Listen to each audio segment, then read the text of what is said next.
Kanti ke ngoku xa sijonga uphuhliso apha ekuhlaleni sakuncokola ke ngomnye wombutho okhona apha ekuhlaleni uSamila sive uba benza ntoni banceda njani ekuhlaleni. Kanti ke sakhe masikwamkele kuMbatha. Ndiyabulisa futhi.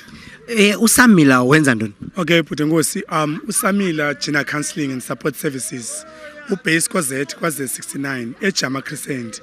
I-core business yethu i-domestic violence, gender based violence or i-abuse. Sizama u-tackle issues sokuba otata babethe abantwana babethe omama ba-abuse ngendlela ezi-different yabo. So uSamila uthathe nokubana yena makathathe lithuba azame address issues ze-domestic violence because sithetha kufanisa kubana ikhayelitsha i-area enkulu and vulnerable and kukho abantu abaselayo benza into ezininzi, so safanele kubana kuya-abuzwa ngamandla. As a result xa ujonga apha ekhayelitsha ujonga iNkanini, iNdlovini, u-TR no-BM sizona ndawo ibalesele kuzo i-domestic violence. So singiSamila si-approach ke ikhayelitsha but sine-program ezi-different which is eyokuqala youth program i-approach yona abantu abatsha ezikolweni ehlaleni apho khona i-address issues. Then the second one is the social services, yona i-caterishela for everyone, meaning iyakwazi uya-approach abahlali ekuhlaleni sirani workshops domestic violence kutrain omama notata. The third program which is United Men's Imbizo, which is lena siyiconductayo ke nomnye ubhuti okuthiwa nguNicholas Xama ongekho apha.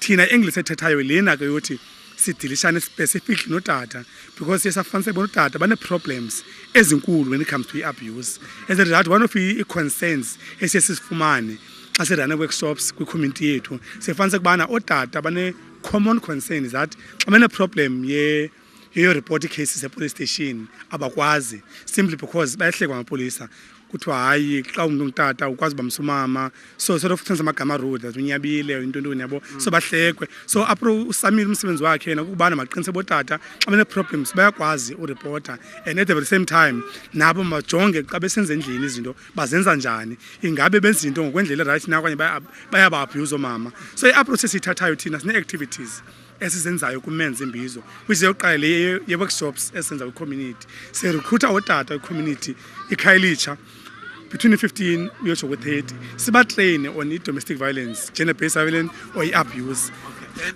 Linjani ikhwelo labantu? Bayeza phofu abantu bayazizela bayasabela elikhwelo? Okay, ndiyezapho kubhuti enkosi kakhulu. Bayalisabela bhuti wami ngekanye nokubana ezi workshops zenzayo siye siphume emveni kwazo siye kwi-clinics, kwi-public spaces apho khona kukho abantu sifike senze nje public education sishiye i-conduct details and sibachazele uba xa senze workshop yethu sifuna nje abantu phaya ekuhlaleni ogqa kwethu siya-provide ne-final refreshment so that bangalambi and then kwi-workshop na-final certificate. So baye bayithakazelele ke but abanye bababhizi sometimes futhi bakwazi ukuphumelela but abanye bayaphumelela ne. But kuyathanda uba ne-problem esinayo i-challenge nencane xa siba-approacha ebotata ke thina safuna ukuthela nge-domestic violence or abuse but hayi no thina asibethi bafazi okanye asibethi bomama okanye asibethi amantombazana but ngolanguage abasebenzayo ke lokishini yabo basibachazele thina ke banzi ba no i-abuse about ba utata nguyo abusayo but sifuna wonke umuntu ongutata ayazi ba what is abuse and xa into ayenza endlini ayenze yazi ba kodwa ngoku dem abuse mama pause.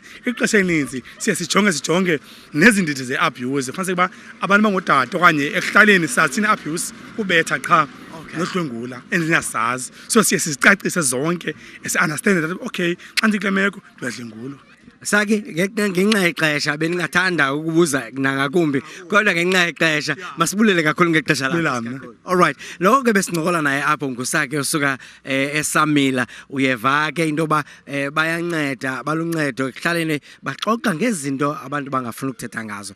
Enkosi kakhulu ngokuphulaphula.